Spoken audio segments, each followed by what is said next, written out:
At 10:30 on the morning of October 30th, 1942, Lieutenant Commander Herschel Albert Smith stood on the scarred flight deck of the USS Enterprise, anchored at Noumea, New Caledonia.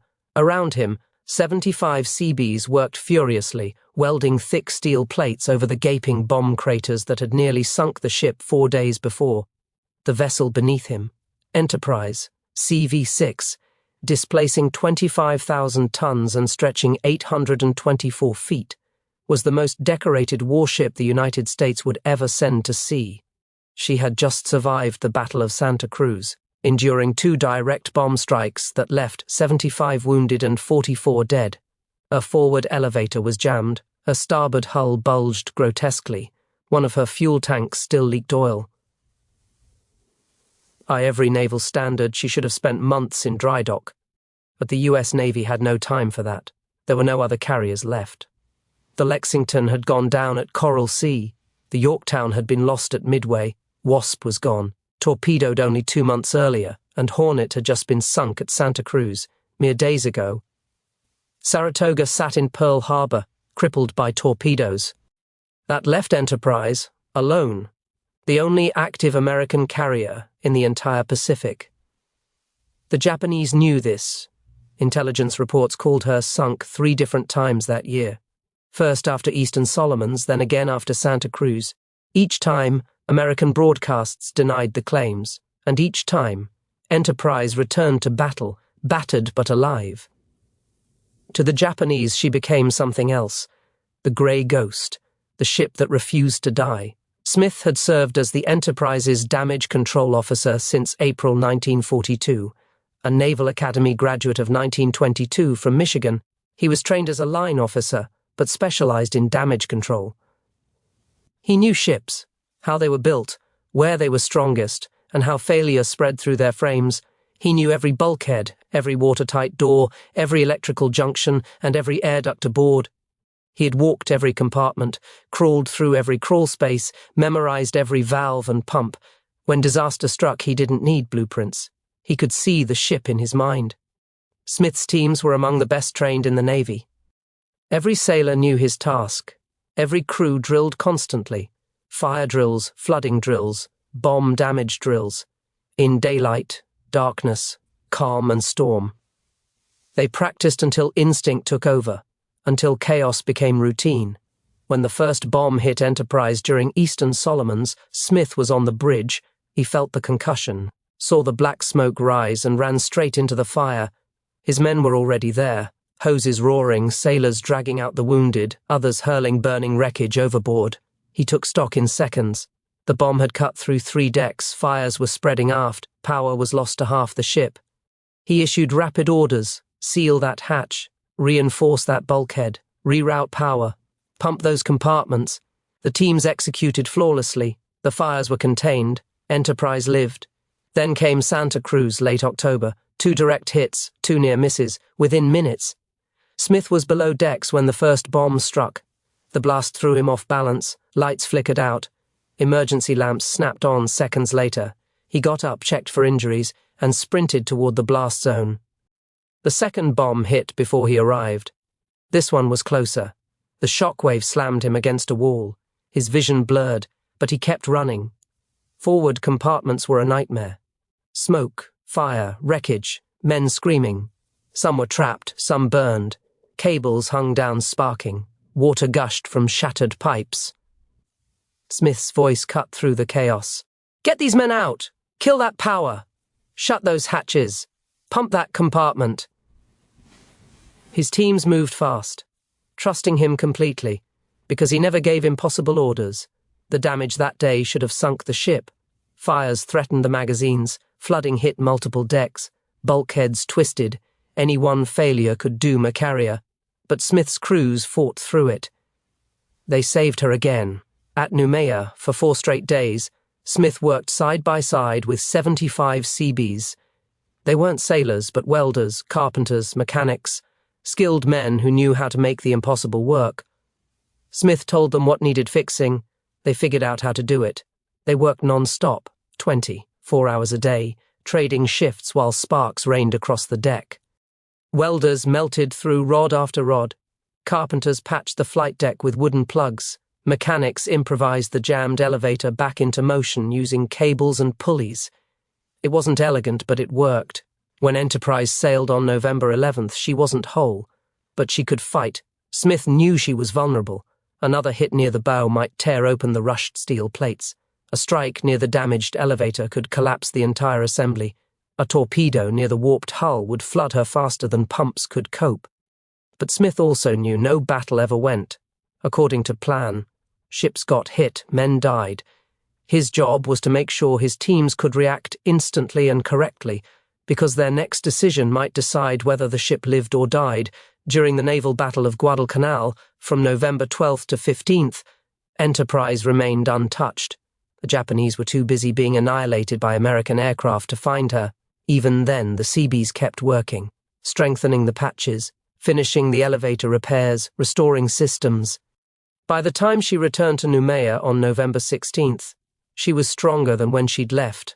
Repairs completed in combat, something no one had ever done before, but just before that, on November 10th, word arrived. Japanese battleships were steaming toward Guadalcanal to bombard Henderson Field. The Americans had to stop them.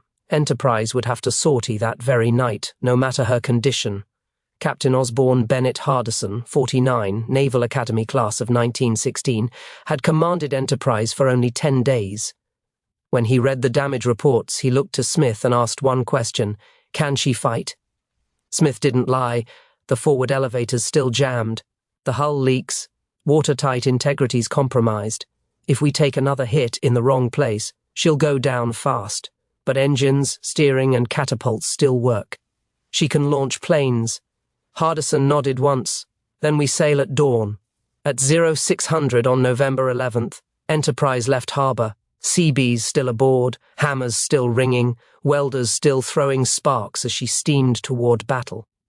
What happened over the next 4 days would decide the fate of Guadalcanal, and prove that one battered carrier could matter more than every battleship the Japanese had afloat. The US didn't lack ships by then. Yards were turning out destroyers, cruisers, and battleships in record numbers. But carriers were different. The new Essex-class ships wouldn't arrive until 1943, the Independence-class light carriers not until mid-43. In November 1942, Enterprise stood alone. The Japanese knew their window was closing. They had to destroy us. Forces before America's industrial strength overwhelmed them. They committed nearly their entire fleet. Battleships Hiei and Kirishima, cruisers, destroyers, transports, and carriers, to one massive operation to retake Guadalcanal. The Americans were desperate. The Marines at Henderson Field were holding on by a thread.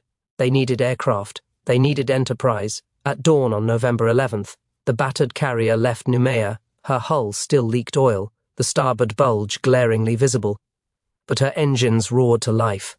Sparks still flew on deck as welders worked mid-voyage. Smith continued directing repairs as the ship advanced into danger. Her Air Group 10, had been gutted at Santa Cruz. VF-10, the Grim Reapers, had lost half its pilots. VB-10 and VT-10 were barely at combat strength, but they were ready. They could still fight. On November 12th, Enterprise launched her first strikes toward Japanese forces closing on Guadalcanal, 200 miles away. Pilots flew through storms, navigated by dead reckoning, hunted ships across open seas. At 0900, her SBD Dauntless dive bombers found the cruiser Kinugasa retreating northwest after bombarding Henderson Field. The cruiser thought she'd escaped. She hadn't. The Dauntlesses dove from 12,000 feet. Anti-aircraft shells burst around them, but the American pilots, veterans of countless raids, were deadly accurate. At 0936, a 500-pound bomb smashed into Kinugasa's bridge, killing Captain Sawa and his executive officer instantly. Fires spread through her forward gasoline stores. The ship began listing. More hits followed, her engines and rudder destroyed. By 1345, she capsized and sank. 511 men with her. Enterprise's pilots returned, rearmed, ate cold sandwiches in the ready room, and waited. They were exhausted, some only 19 years old, but more targets were coming. That night, November 12th into 13th. American and Japanese warships clashed in one of the most violent surface battles of the war. Around 0130, off Savo Island, cruisers and destroyers met at point-blank range in the dark. Searchlights cut the night. Shells slammed back and forth so close that some passed through ships without detonating. The Japanese battleship Hiei, a Congo-class ship of 14,000 tons with 8 14-inch guns, should have crushed the Americans. But chaos ruled. U.S. destroyers launched torpedoes. Cruisers fired at nearly zero range. Hiei took dozens of shell hits, lost her steering, her forward turrets, and suffered flooding. By dawn, she was crippled, barely making 8 knots. The Japanese tried to save her, bringing in destroyers and tugs. They believed she could escape. They were wrong. At 0615 on November 13th, Enterprise aircraft found her, limping northwest of Savo Island, listing, leaving a long trail of oil. At 0630, Enterprise launched her first wave. 6 F-4F Wildcats for cover, 9 SBD Dauntlesses with 1,000 lb bombs, and 6 TBF Avengers carrying Mark 13 torpedoes. They reached Hiei at 0720. The dive bombers struck first from 10,000 feet. The battleship, steering crippled, could barely dodge. 2 bombs hit, one near the forward turret, another amidships, igniting fires. Then the Avengers came in low, just 200 feet above the waves. Japanese guns filled the sky with tracers. One Avenger was hit and crashed, but the others pressed on. Their torpedoes slammed into Hiei's port side, explosions tearing open her hull. Marine aircraft from Henderson joined in. Then Army B-17s from Espiritu Santo arrived, dropping bombs from 20,000 feet. They couldn't aim well, but sheer volume made up for accuracy. Bombs rained down relentlessly. Enterprise launched more strikes at 0900, then again at 1100. Wave after wave hit Hiei. Japanese Zero fighters tried to defend her, but there were too many Americans. By 1,400 hours, Hiei had taken 5 to 8 torpedoes and 7 to 8 bomb hits. Her hull was shattered, fires raged, water poured in faster than pumps could fight. The once proud battleship was finished. The captain gave the order to abandon ship. Destroyers came alongside, took off survivors. At 18:15 hours, as the sun set on November 13th, the Japanese scuttled He with demolition charges. She sank in the evening darkness. 838 of her crew died, but the battle was not over. More Japanese ships were coming. Cruisers, destroyers, and Battleship Kirishima were approaching Guadalcanal for another bombardment run, and 11 Japanese troop transports were steaming south, packed with 10,000 soldiers to retake the island. Enterprise kept launching strikes. Her pilots were exhausted. They had flown multiple missions per day for 3 days. Some had been shot down, rescued, and flew again the same day. The maintenance crews worked miracles, keeping damaged aircraft flying. The CBS kept repairing battle damage from Santa Cruz, while new damage from Japanese air attacks kept appearing. On November 14th, Enterprise bombers found the Japanese troop convoy at 0800 hours. 11 transports tightly, packed in formation, heading straight for Guadalcanal at 12 knots. Each transport carried between 800 and 1,000 Japanese soldiers. The soldiers were the veteran troops of the 38th Division, battler-hardened from China, equipped with artillery, tanks, ammunition for a major offensive. If they landed, they could retake Guadalcanal. The Marines at Henderson Field could not stop them. Enterprise dive bombers attacked first. At 0830, they rolled in from 12,000 feet, diving at 70 degrees, accelerating to 280 miles per hour, releasing bombs at 1,500 feet, pulling out at 500 feet. The transports had no chance. They were cargo vessels, not warships, thin hulls, no armor, loaded with fuel and ammunition. When the bombs hit, the ships exploded. The first transport to die was Kinugawa Maru. A0000 LB bomb hit her amidships, penetrated to the engine room, exploded. The ship broke in half. She sank in minutes. 300 soldiers went down with her. Kamboru took 3 hits. Fires spread through the ship. The captain tried to beat her. but she sank before reaching shore. 450 drowned. Brisbane Maru was hit by 2 bombs. One hit the forward hold loaded with ammunition. The explosion blew off the bow. She sank stern first. Marine aircraft from Henderson Field joined the attack at 0900, more dive bombers. They found targets everywhere. The convoy was breaking apart, each ship trying to escape independently. But there was nowhere to run. The ocean was 2,000 fathoms deep here. If a ship sank, men could not swim to shore. They drowned. Army B-17 bombers arrived at 0930 from Espiritu Santo. They bombed from altitude. Their accuracy was poor compared to dive bombers, but the transports were large targets. More hits, more fires, more sinking ships. Enterprise launched a second strike at 1,000 hours. Fresh pilots, more bombs, more torpedoes. They found targets still burning from the first strike. They attacked the survivors. The slaughter continued through midday. By 1,400 hours, 7 of the 11 transports had been sunk. Arizona Maru, Brisbane Maru, Kanboru, Kinugawa Maru, Nagara Maru, Nako Maru, and Shinanogawa Maru. All gone. Thousands of soldiers drowned. The survivors clung to wreckage, waiting for rescue that would not come fast enough. The 4 remaining transports, all damaged, burning, tried to reach Guadalcanal to beach themselves. They knew they were doomed, but thought they could at least land their troops before sinking. They steamed through the night, fires visible for miles. American forces on Guadalcanal watched them approach. The ships reached the beach at Tasaparanga at dawn on November 15th and ran themselves ground. Their bows touched shore. Soldiers jumped into the water, waded to the beach, but most had lost their equipment.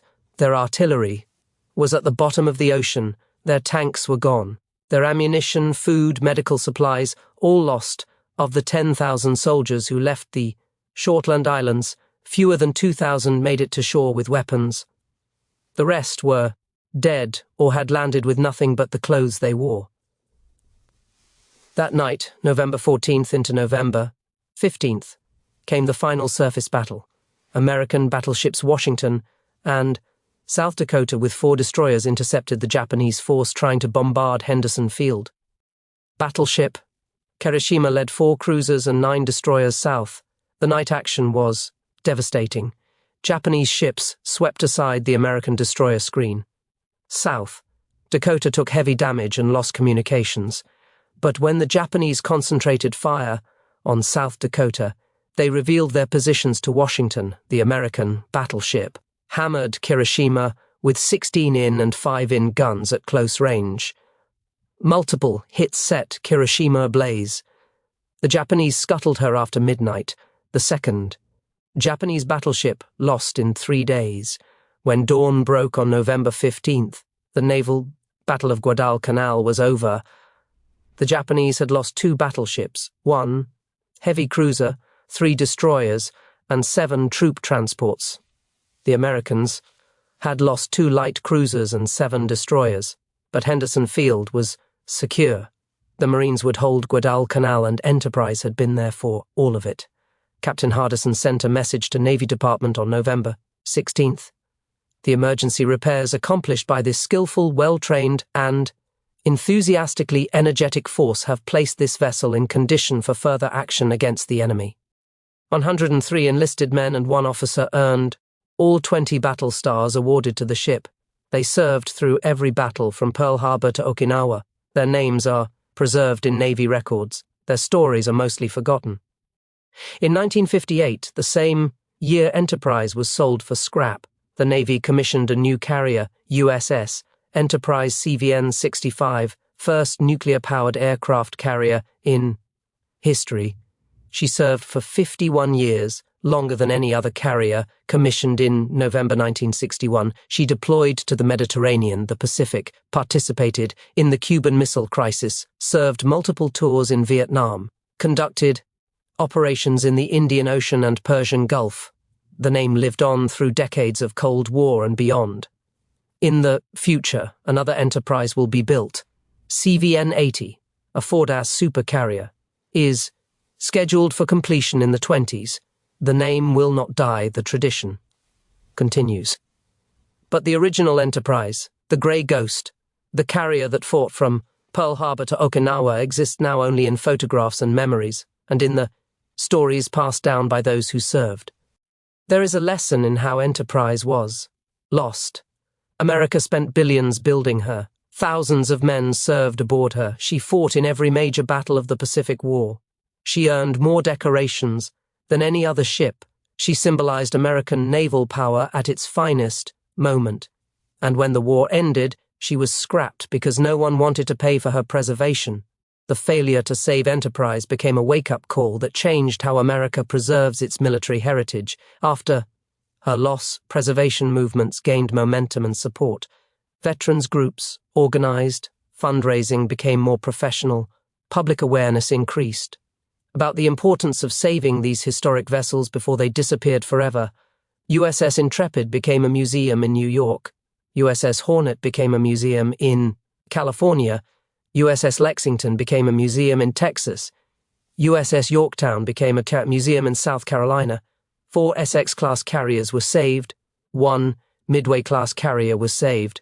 These ships now educate millions of visitors each year about naval history, about sacrifice, about the men who served. But Enterprise, the ship that mattered most, the carrier that earned more battle stars than any other, was gone. That loss taught America a lesson it would not forget. In 1991, a historian researching carrier operations in World War II found the full story of Enterprise in Navy archives. The war damage reports, the action reports, the citations, the crew rosters, the story of how one carrier, damaged at Santa Cruz and repaired by CBS, fought through the naval battle of Guadalcanal and changed the Pacific War. The historian tried to find veterans to interview. Many had died, but some remained. They were in their 70s by then. They remembered the smell of aviation fuel and burning metal. They remembered the sound of aircraft engines and anti-aircraft guns. They remembered the feeling of the deck shaking under bomb impacts. They remembered their shipmates who died. They remembered November 1942, when Enterprise was the only American carrier left, when she sailed into battle while still under repair, when CBS welded steel plates on her flight deck while Japanese aircraft attacked. They remembered that their ship had made the difference. That is how naval power actually works in war, not through the newest ships or the biggest guns, but through sailors and officers who keep damaged ships fighting, through construction workers who repair carriers, under fire, through pilots who fly one more mission when they are too exhausted to see straight, through damage control, teams who fight fires and patch holes while the ship heads back into combat. Enterprise was the most dangerous American warship of World War II, not because she was the biggest or newest or most advanced. She was dangerous because she would not quit. She was dangerous because her crew believed she could not be sunk. She was dangerous because every time the Japanese declared her destroyed, she appeared again, the Grey Ghost, the ship that refused to die. If you found this story as compelling as we did, please take a moment to like this video, subscribe to stay connected with these untold histories, leave a comment below telling us where you are watching from. Thank you for watching, and thank you for keeping these stories. He was talking about Smith and the CBS, the men who kept Enterprise fighting when she should have been in a shipyard. Vice Admiral William Halsey, Commander South Pacific Area, sent a dispatch directly to the CB detachment. Your commander wishes to express to you and the men of the construction battalion serving under you his appreciation for the services rendered by you in effecting emergency repairs during action against the enemy. The repairs were completed by these men with speed and efficiency. I hereby commend them for their willingness, zeal, and capability. But the real story was what those 4 days meant. 1 damaged carrier kept operational by a damage control officer, and 75 construction workers had helped sink 2 battleships, 1 cruiser, and 7 transports, had helped save Guadalcanal, had helped turn the Pacific War. The Japanese never attempted another major offensive at Guadalcanal after November 1942. They evacuated their remaining troops in February 1943. The island became an American base for the rest of the war, and it all hinged on those 4 days when Enterprise fought while still under repair. This was not the first time Enterprise had defied death. She had been scheduled to return to Pearl Harbor on December 7, 1941.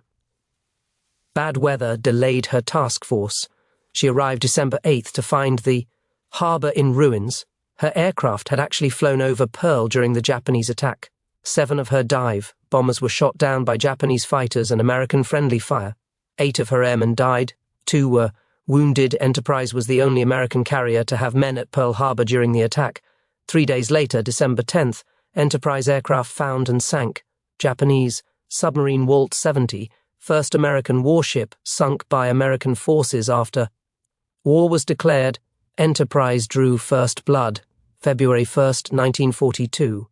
Enterprise Task Force raided Quadrilline, WWII and Malope in the Marshall Islands, sank 3 ships, damaged 8, destroyed numerous aircraft and ground installations. Japanese bombers counterattacked. Enterprise maneuvered at high speed. All bombs missed. The carrier escaped with minor damage. April 18, 1942. Enterprise escorted Hornet on the Dittle raid, while 16 Army B-25 bombers launched from Hornet to bomb Tokyo. Enterprise fighters flew combat air patrol and attacked Japanese picket boats that spotted the task force. The raid shocked. Japan proved their home islands were vulnerable, forced them to pull air defenses back from the front lines. June 4, 1942. Battle of Midway. Enterprise was flagship for Rear Admiral Raymond Spruant, one of the most intelligent tactical commanders in the U.S. Navy. Spruant understood that carriers were fragile. The timing was everything, that one mistake could lose the battle and possibly the war. The Japanese plan was to occupy Midway Island, draw out the American carriers and destroy them with overwhelming force. Admiral Yamamoto commanded the combined fleet, 4 carriers in the striking force, 2 more with the occupation force, 7 battleships including his flagship Yamato, the most powerful battleship ever built. The Japanese had more ships, more aircraft, more experienced pilots. They expected an easy victory, but American intelligence had broken the Japanese naval codes. Admiral Nimitz knew the attack was coming. He positioned Enterprise Yorktown and Hornet northeast of Midway, hidden beyond the Japanese search radius, waiting to ambush the strike force. The battle began at 0630 when Japanese carriers launched 108 aircraft to attack Midway. The island's defenders launched everything they had to intercept. Army B-17 bombers, marine fighters, dive bombers, torpedo planes, all attacked the Japanese carriers in uncoordinated strikes. All failed to score hits. The Japanese shot down most of the marine aircraft. Their carriers seemed invincible. At 0705, American carriers launched their strikes.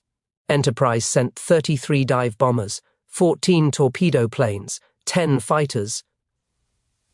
Yorktown launched 17 dive bombers, 12 torpedo planes, 6 fighters. Hornet launched 35 dive bombers, 15 torpedo planes, 10 fighters.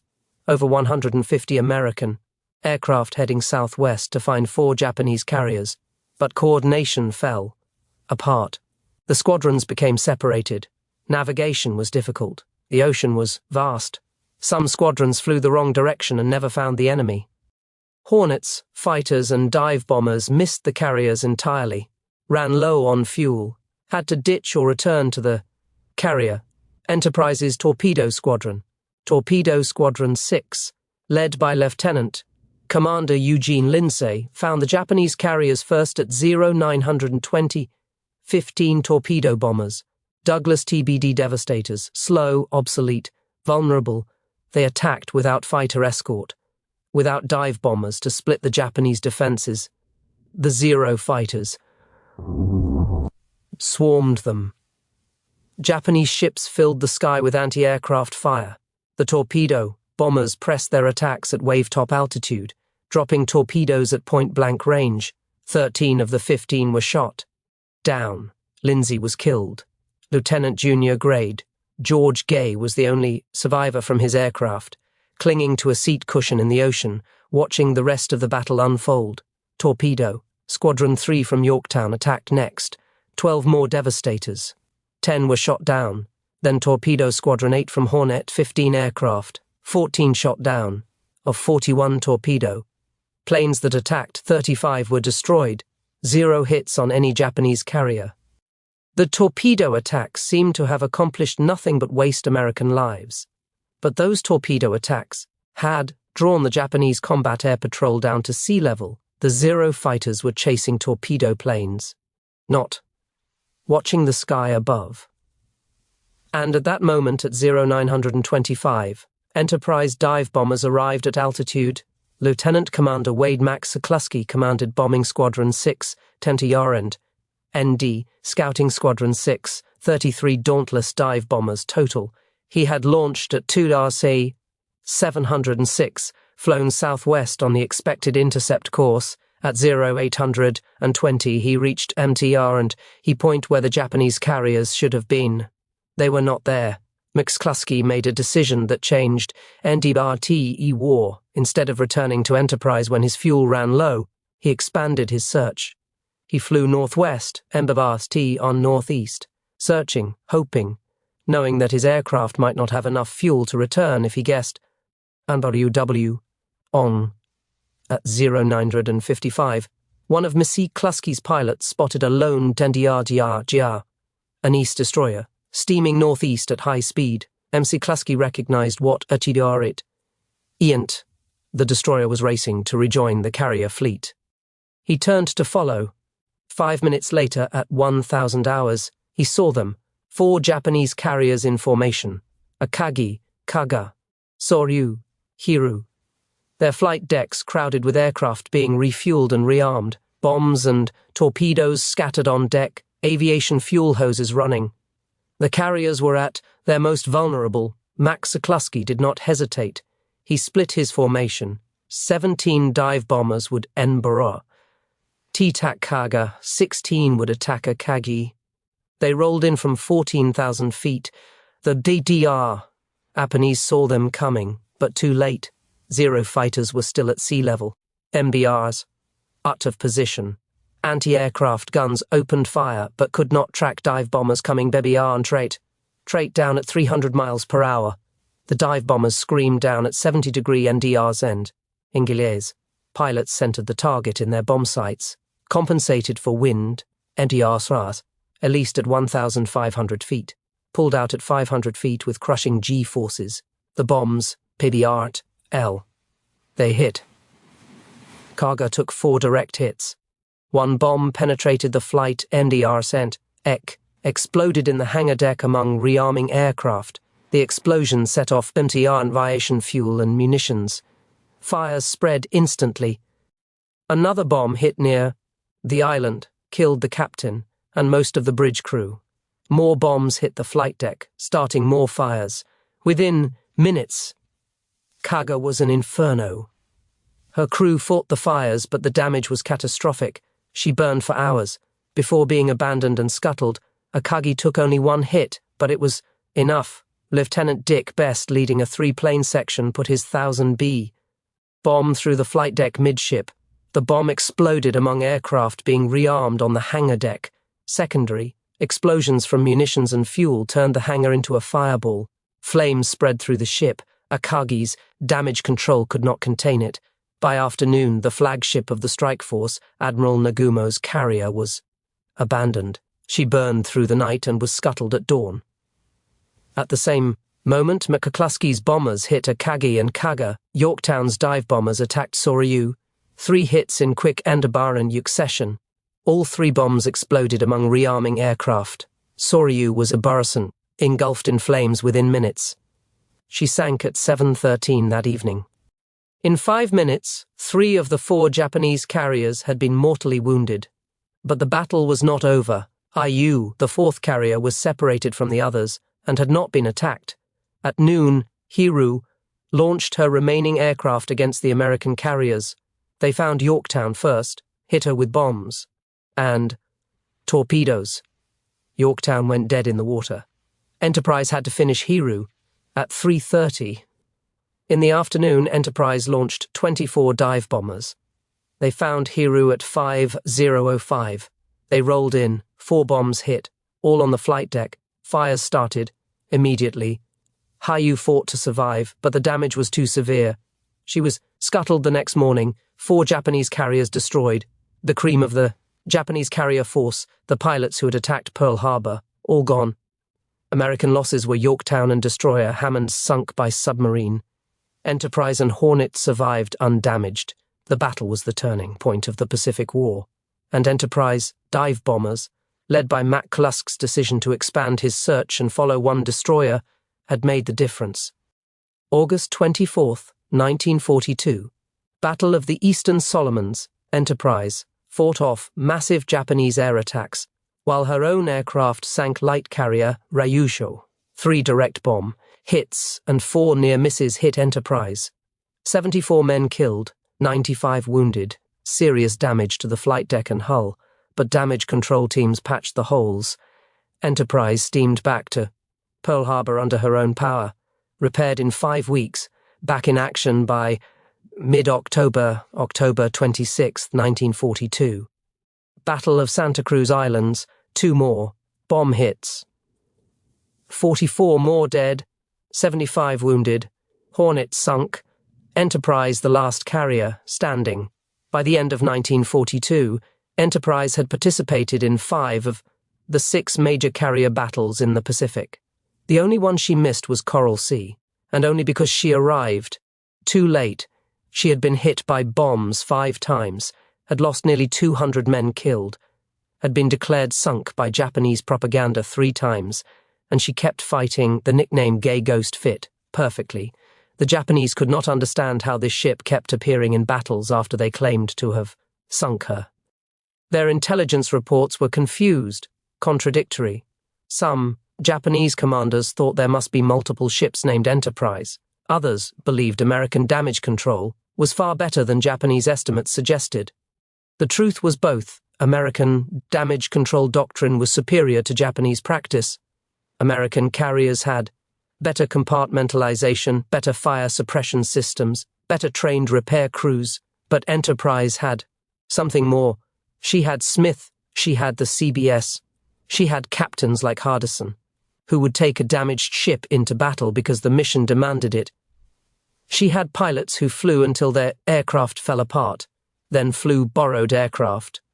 She had a crew that believed their ship was special, that she could not be sunk, that they would survive anything.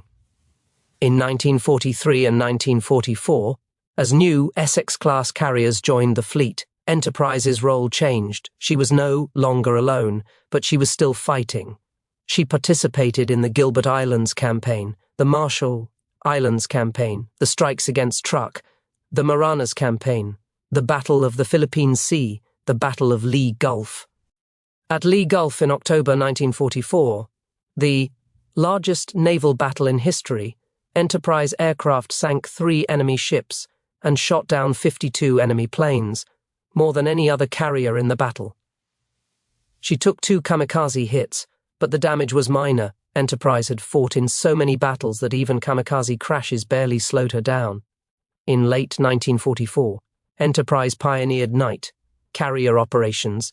She became the first carrier equipped and trained for round-the-clock air operations. Her night fighters protected the fleet from Japanese night attacks. Her night bombers struck Japanese bases in darkness. The concept proved so successful that the Navy created dedicated night carrier air groupes. February 1945, Enterprise supported the invasion of Iwo. Her aircraft flew continuously over the island for 174 hours, 74 hours of continuous air operations. No other carrier in history had matched that endurance.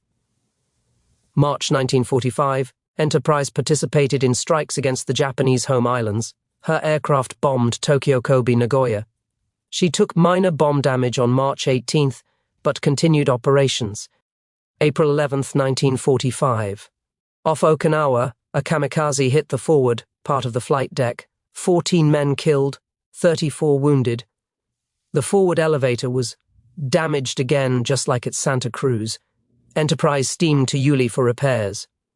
May 14, 1945, back at Okinawa, another kamikaze. This one penetrated the flight deck and exploded near the forward elevator. 13 men killed, 68 wounded. The explosion blew a hole through multiple decks. Fires raged, but damage control teams contained the damage. Enterprise survived. This was her last wound of World War II. The damage was severe enough that repairs took until late August. By the time Enterprise returned to the Pacific, Japan had surrendered. She missed the surrender ceremony in Tokyo Bay. After 7 years of service and 20 major battles, Enterprise was in a repair dock when the war ended. Her final tally was staggering: 911 enemy aircraft shot down by her fighters and gunners, 71 enemy ships sunk by her bombers, 192 more enemy ships damaged or destroyed. She had steamed over 275,000 m in wartime operations, participated in 18 of the 22 major carrier actions in the Pacific, more than any other American ship. Enterprise earned 20 battle stars, 3 more than any other U.S. warship in World War II. She received the Presidential Unit Citation. She received the Navy Unit Commendation. She was the only carrier to receive both. On November 23, 1945, at Southampton, England, the British Admiralty presented Enterprise with the Admiralty Pennant. First time in over 400 years that this honour had been given to a foreign warship. Secretary of the Navy James Forrestal called Enterprise the one vessel that most nearly symbolises the history of the United States Navy in World War II. But when the war ended, America forgot. Enterprise was decommissioned on February 17, 1947. Plans to preserve her as a memorial were announced. Fundraising began, but the money never materialized.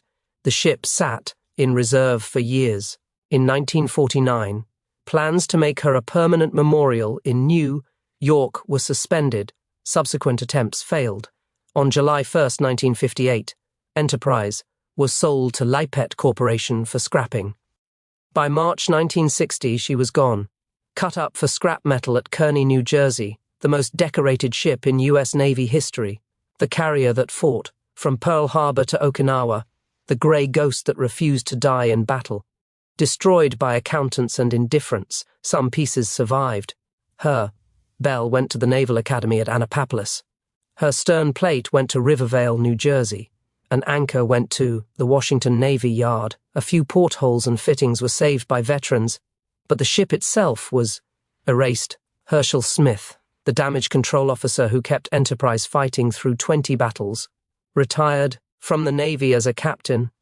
He never received a major decoration for his work. The official records credited Enterprise's survival to her design and her crew. Smith's name appeared in some after-action reports, nothing more. Captain Hardison, who commanded Enterprise during the desperate November 1942 battles, rose to Vice Admiral. Before retiring, he died in February 1959 from injuries in a car accident. He was buried at Arlington National Cemetery. His papers are preserved at the University of North Carolina. The CBS who repaired Enterprise while under fire at Guadalcanal returned to construction work after the war. Most never talked about what they had done. They were construction workers, not heroes. They built things. That was all. Wade McSuklusky, the air group commander who led Enterprise bombers to victory at Midway, retired as a rear admiral. He unchained IED in 1976. His decisions at Midway, when he spotted a lone Japanese destroyer and followed Demi-Barson T to find the enemy fleet, changed the course of the war.